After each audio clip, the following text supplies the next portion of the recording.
Hello and welcome back to another video. So I thought this time I would talk about 4 authors that I think you should definitely be reading. There are 4 authors here who every time I pick up one of their books, I think it's absolutely fantastic. One of them I think fits into this bracket of the books aren't the best books I've ever read, but I know that I'm going to enjoy them when I pick them up. I've read 4 of theirs so far and I've thought all 4 were great. They tick the boxes I need from a book. So let's get into that now. The 4 authors I think you should definitely try. The first author on this list is Janice Hallet. Now, Janice Hallet has written quite a few books.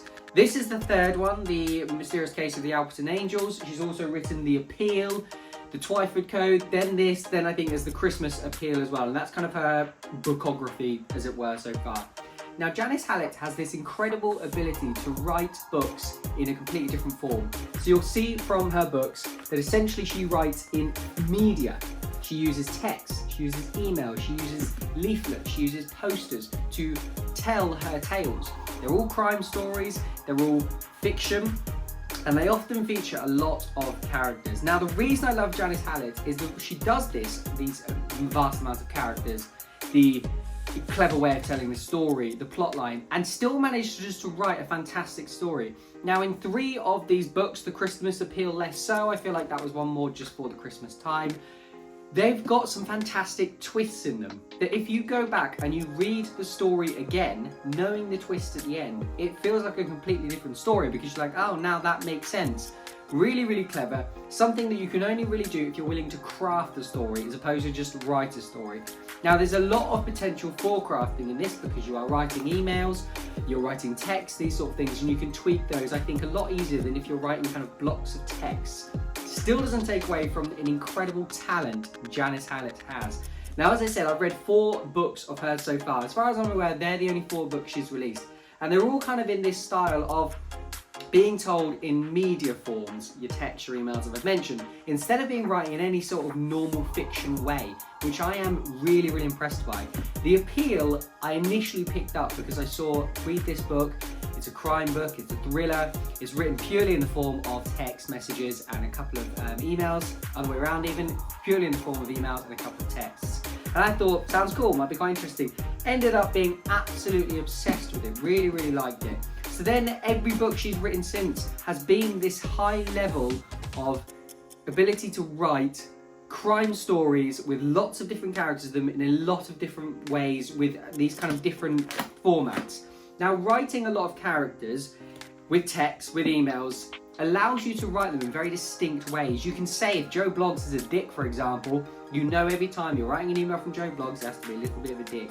However, when you're writing kind of conversations in natural literature, the way kind of paragraphs, blocks of text, it's probably a little bit more difficult to ensure that your characters all have personality because you're focusing more on the conversation structure instead of just emails going back and forth. So there's a lot more concentrating with these. There's a lot of elements of, okay, I need to know what that email means. Sometimes there are fillers in here. There are literally just emails and texts that are in there to help you flow through the story better, because otherwise you just jump into the plot points.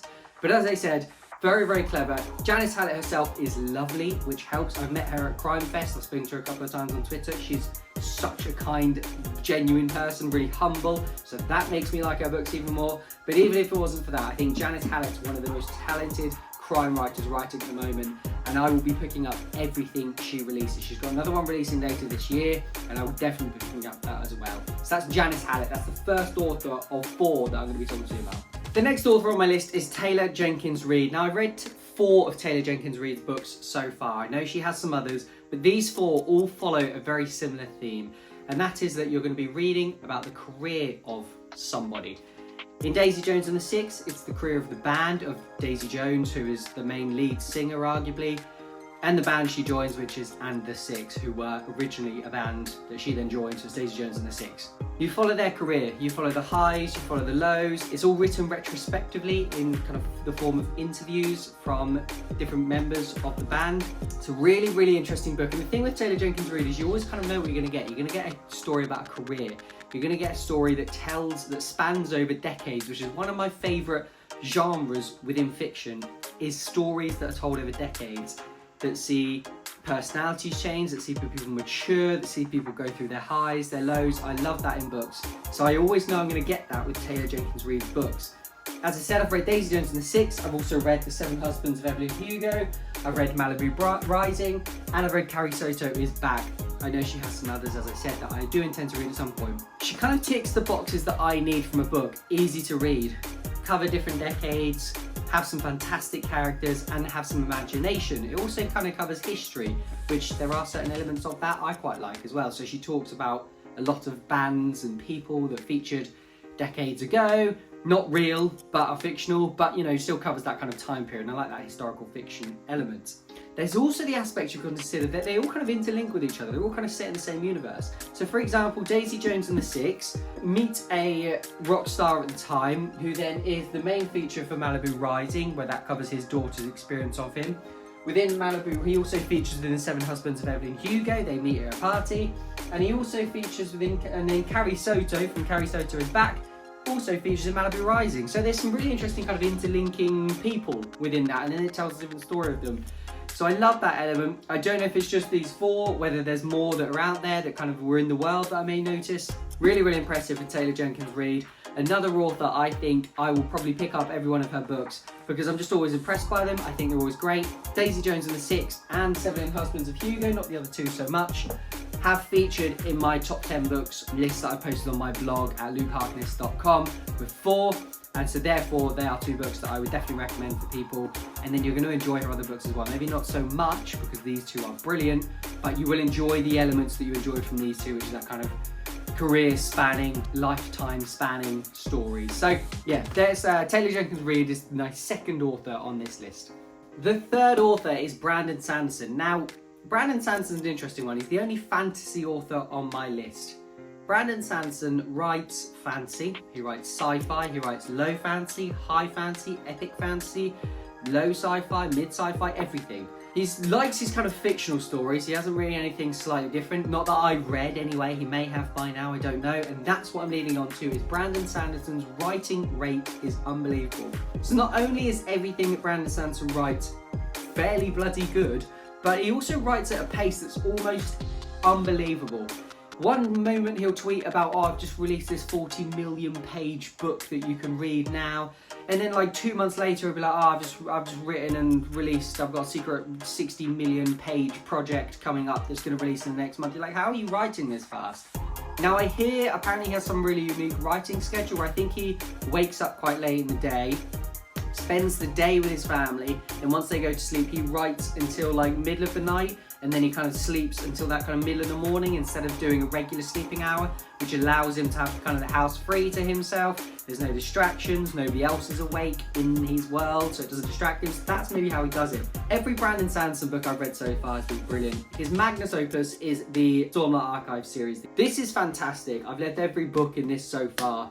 I've loved the Mistborn book 1 that I've read. I've also read some other of his sci-fi work, which I thought was fantastic. Everything of his so far that I've read, I thought was brilliant. And it feels to me like if everything I've read of his so far is good, then maybe just the way he writes is brilliant. Something that's special about Brandon Sanderson is not only does he manage to carve out an interesting plot, he manages to write genuinely likable characters.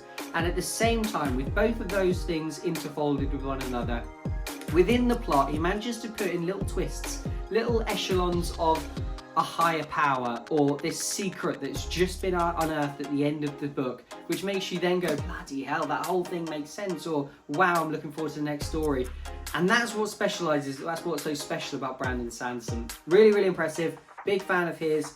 If you're into fantasy and you've not yet read any Brandon Sanderson, I would highly recommend picking up one of his books. As I said, maybe start with The Final Empire, which is in the Mistborn series. If not, any one of his is great. There's some really epic choices out there. Brandon Sanderson, third author in this series. Now, the final author on this list is Frederick Backman. I've read 4 of Frederick Backman's books so far. I've read The Anxious People, well, not The Anxious People, just Anxious People. I've read The Man Called Uwe, which I don't actually have a physical copy of. And I've read Us Against You and the sequel to Us Against You, which is off the top of my head, The Winning, something like that? No, something else. But anyway, everything of his I've read so far has been fantastic. It's been utterly brilliant.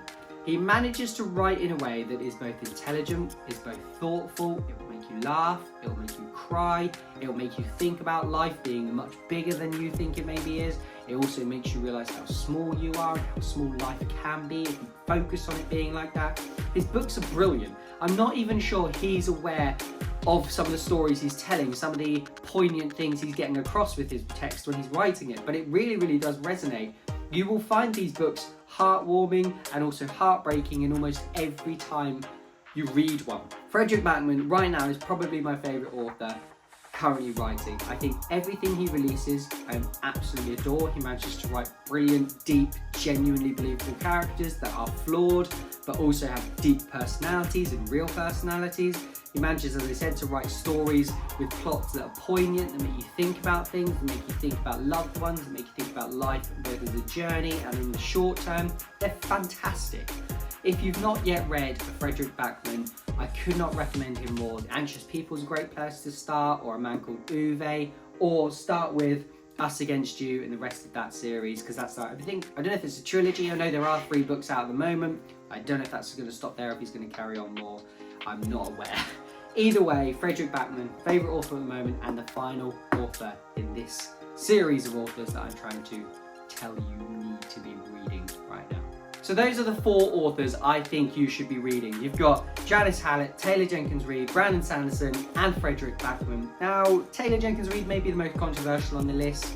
I know some people don't like her books necessarily, whereas I think the other 3 are all universally praised. But either way, I'm a massive fan of her work. I really have found a niche there, this kind of career storytelling that she does that I love.